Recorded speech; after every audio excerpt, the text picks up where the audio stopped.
Ist Pflegegeld für einen Pflegebedürftigen eigentlich steuerfrei? Darum geht es in diesem Video. Herzlich willkommen, hier ist wieder Jutta Martin und ich habe einige Anfragen von meinen Zuschauern bekommen hinsichtlich Pflegegeld und ja, steuerliche Zusammenhänge. Ich habe Ihnen das mal wieder als Präsentation zusammengestellt, so dass Sie jederzeit das Video anhalten können an den Stellen, die für Sie relevant sind und ja, sich vielleicht Notizen machen. Ich nehme Sie jetzt mal mit zu meiner Präsentation.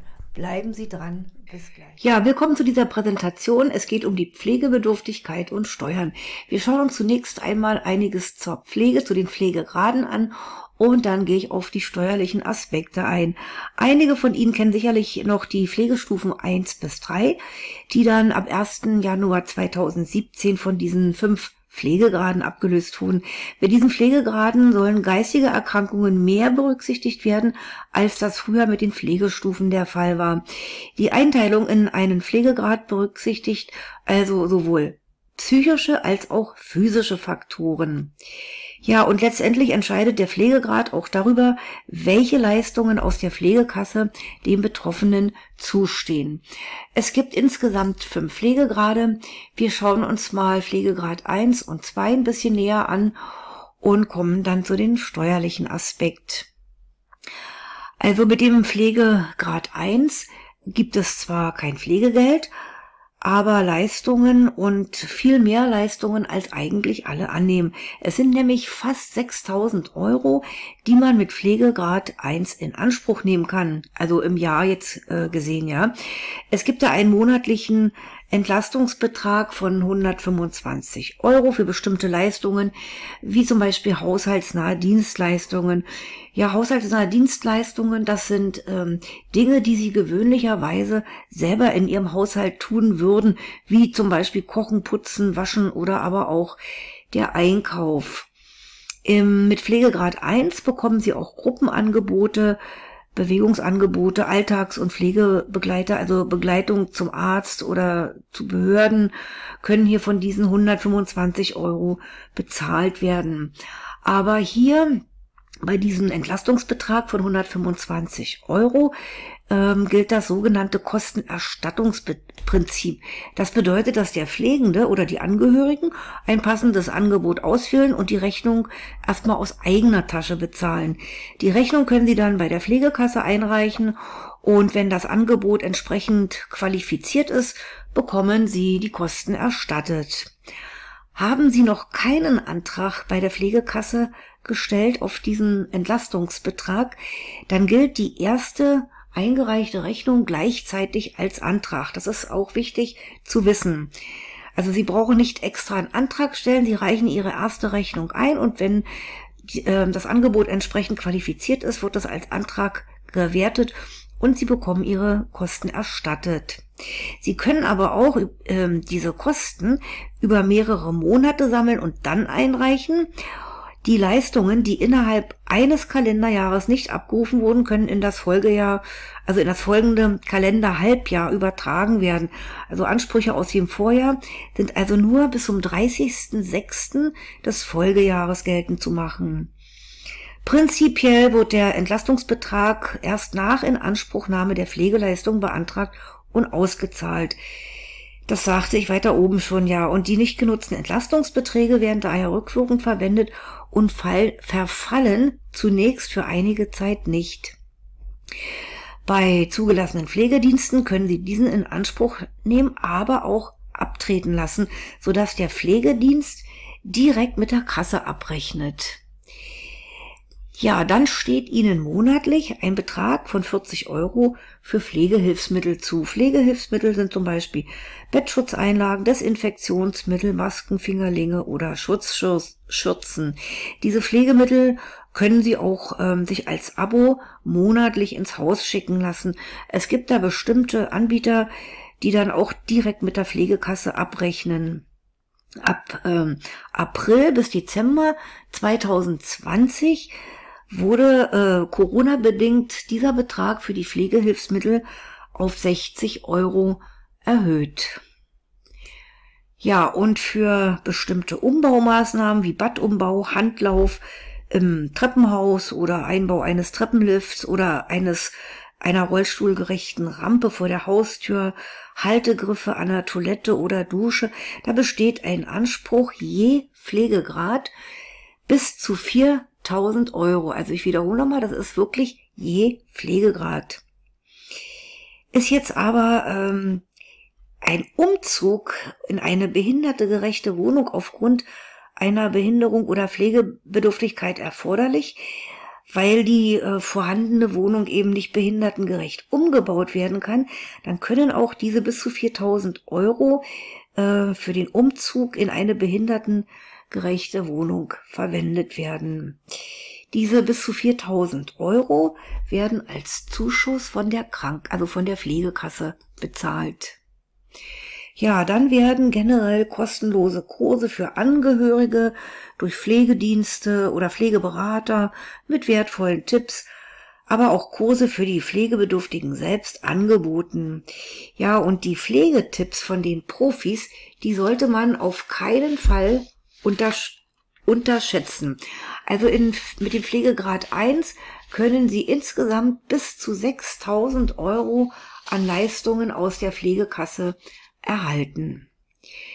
Schauen wir uns den Pflegegrad 2 an. Da gibt es ebenfalls diese 125 Euro monatlichen Entlastungsbetrag, wie eben schon erläutert, und auch diese 40 Euro Pflegehilfsmittel.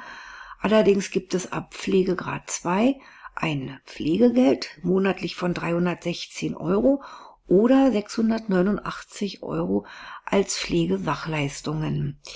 Ich muss hier nochmal erwähnen, Menschen, die vor 2017 in Pflegestufe 0 eingeteilt waren, haben ab 2017 automatisch den Pflegegrad 2.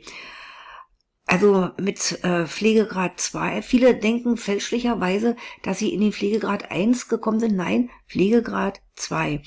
Und mit Pflegegrad 2 können Sie bis zu 26.000 Euro im Jahr in Anspruch nehmen, nämlich über 22.000 Euro jährliche Zuschüsse von der Pflegekasse plus eben diese bis zu 4.000 Euro für bestimmte Umbaumaßnahmen, wie bei Pflegegrad 1 bereits erläutert. Ja, das Pflegegeld wird ohne besonderen Nachweis an die pflegende Person ausgezahlt und zusammen sind das im Jahr ja immerhin 3.792 Euro. Der Empfänger vom Pflegegeld kann darüber frei verfügen. Pflegegeld ist eine Sozialleistung und für den Pflegebedürftigen in der Steuererklärung natürlich steuerfrei. Ja, Pflegesachleistungen werden nicht ausgezahlt. Hier werden Kosten zum Beispiel für einen Pflegedienst übernommen. In der Regel rechnet der Pflegedienst aber direkt mit der Kasse ab. Es gibt auch Kombinationsleistungen, also wenn die Pflegesachleistung nicht in voller Höhe in Anspruch genommen wurde, kann ein Teil als Pflegegeld ausgezahlt werden und so werden also Geld- und Sachleistungen kombiniert. Bei Pflegesachleistungen besteht grundsätzlich pro Monat ein Anspruch auf 689 Euro für Tages- oder auch Nachtpflege. Ja, dann schauen wir uns mal an, das ist schon noch zu weit, müssen wir erstmal hier.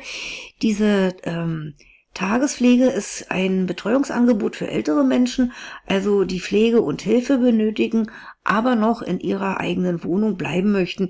Sie werden tagsüber in einer Pflegeeinrichtung betreut und schlafen zu Hause. Das ist die Tagespflege. Die Nachtpflege ist natürlich genau das Gegenteil. Die pflegebedürftige Person ist tagsüber in der Wohnung und nachts im Pflegeheim. Es werden die Kosten für die Pflege und für den Hohl- und Bringedienst übernommen. Also die Person muss ja auch irgendwie in das Pflegeheim gelangen. Dann gibt es ab Pflegegrad 2 für einen erforderlichen Hausnotruf 23 Euro pro Monat als Zuschuss. Also dieser Hausnotruf ist inzwischen ein offiziell anerkanntes Hilfsmittel für Pflegebedürftige. Dieser Notrufknopf ist entweder am Handgelenk befestigt oder auch als Halskette, sodass der Pflegebedürftige im Notfall, also zum Beispiel Schlaganfall oder Unfall, aber auch bei einem Einbruch sofort auf den Knopf drücken kann. In der Regel reichen auch diese 23 € für Systeme, die auf dem Markt angeboten werden. Kommen wir jetzt zur Verhinderungs- und Kurzzeitpflege. Also wenn jetzt eine Person in einen Pflegegrad eingestuft wird und nicht im Heim lebt, wird vom medizinischen Dienst eine Pflegeperson eingetragen. Das können Verwandte sein oder auch eine fremde Person. Aber diese Pflegeperson hat ja irgendwie auch mal Anspruch auf Urlaub, also auf eine Auszeit. Und die Vertretung für diese Pflegeperson wird dann von der Kasse übernommen. Bleibt der Pflegebedürftige während dieser Zeit in seiner Wohnung, nennt man das Verhinderungspflege. Dafür stehen jährlich 1.612 € zur Verfügung. Die Verhinderungspflege wird, soweit ich weiß, maximal für 6 Wochen gezahlt und die Verhinderung der Pflegeperson muss auch nicht nachgewiesen werden.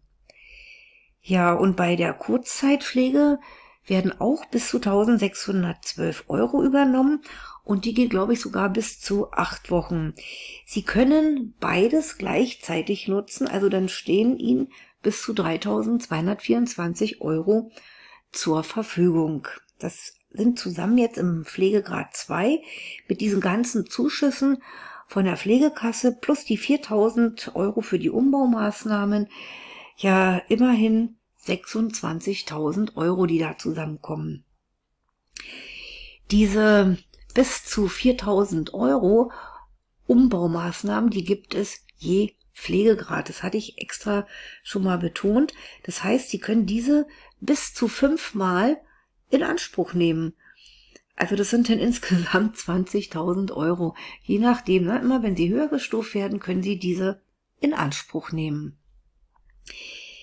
Ja, dann gibt es noch die kostenlose umfassende Pflegeberatung durch Pflegestützpunkte, Pflegedienste oder Pflegeberater. Die gibt es eigentlich auch in allen Pflegegraden und Angehörige können auch an kostenlosen Pflegekursen teilnehmen. Ja, wie sieht es nun aus mit dem Pflegegeld? Wer muss Pflegegeld versteuern oder nicht? Also Pflegegeld ist eine Sozialleistung und deshalb ist das Pflegegeld für den Pflegebedürftigen selbst steuerfrei. Wird das Pflegegeld an pflegende Angehörige weitergeleitet, müssen diese ebenfalls keine Steuern zahlen, sofern sie sonst keine Vergütung für die Pflege bekommen. Ja, muss jetzt noch mal gucken. Wir sind jetzt hier Pflegegeld. So, wie sieht es jetzt aus mit Leistungen aus privaten Versicherungen? Also, wer eine Pflegerente aus einer privaten Pflegerentenversicherung bekommt, eine Geldleistung aus einer privaten Pflegezusatzversicherung oder Geldleistungen aus einer staatlich geförderten privaten Pflegezusatzversicherung, das ist diese sogenannte Pflegebar, oder eine Pflegetagegeldversicherung abgeschlossen hatte und daraus Geldleistungen bekommt. Diese Zahlungen sind alle steuerfrei. Ja, dann haben wir noch einen Pflegepauschbetrag, also eine Steuervergünstigung für den Angehörigen, der jemanden pflegt. Also wenn jemand einen Pflegebedürftigen in seiner Wohnung, also in der Wohnung des Pflegebedürftigen pflegt und keine Gegenleistung dafür bekommt, kann er in seiner Steuererklärung einen Pflegepauschbetrag in Höhe von 924 € beantragen, wenn der Pflegebedürftige Pflegegrad 4 oder 5 und das Merkzeichen H hat. Die Voraussetzungen für den Abzug eines Pflegepauschbetrages sind eben, also die gepflegte Person, die muss pflegebedürftig und hilflos sein. Die gepflegte Person muss ein Familienmitglied, ein Angehöriger oder eine nahestehende Person sein. Die Pflege muss in ihrer Wohnung oder in der Wohnung der gepflegten Person durchgeführt werden. Und diese Wohnung, die muss in einem Mitgliedstaat der EU oder in einem Staat gelegen sein, auf den das Abkommen über den Europäischen Wirtschaftsraum anzuwenden ist. Ja, und für die Berücksichtigung des Pflegepauschbetrags gilt auch ein Zimmer in einem Altenheim als Wohnung der gepflegten Person. Das sollte man auch wissen. Sie müssen natürlich die Pflege persönlich durchführen und Sie müssen die Pflege unentgeltlich durchführen. Ja, ab Veranlagungszeitraum 2021 gibt es einen Pflegepauschbetrag schon ab Pflegegrad 2 und zwar unabhängig von dem Kriterium hilflos. Ja, als Pflegepauschbetrag soll dann gewährt werden bei Pflegegrad 2 die 600 €. Sie können die Zahlen hier selber lesen, bei Pflegegrad 3 1.100 € und bei Pflegegrad 5 die 1.800 €. Steuererleichterungen für Menschen mit Behinderung gibt es ab dem 01.01.2021 auch bei den Fahrkosten.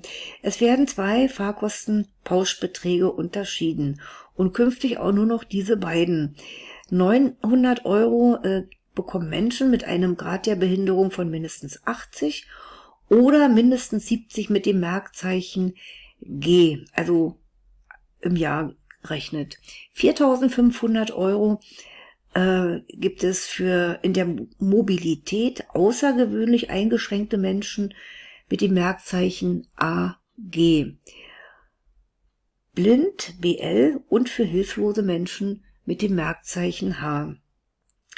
Behinderungsbedingte Fahrten werden künftig also nur noch im Rahmen des Fahrkostenpauschbetrags berücksichtigt. Kosten für eine behinderungsgerechte Umrüstung eines Pkw können bei den außergewöhnlichen Belastungen geltend gemacht werden.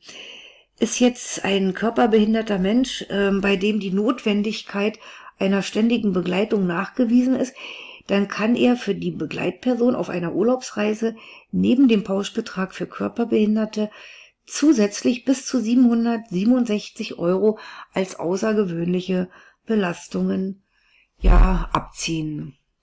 Ja, und dann zum Schluss noch 3 nette Fälle, die vom Finanzamt nicht anerkannt wurden. Ein bisschen was zum Schmunzeln.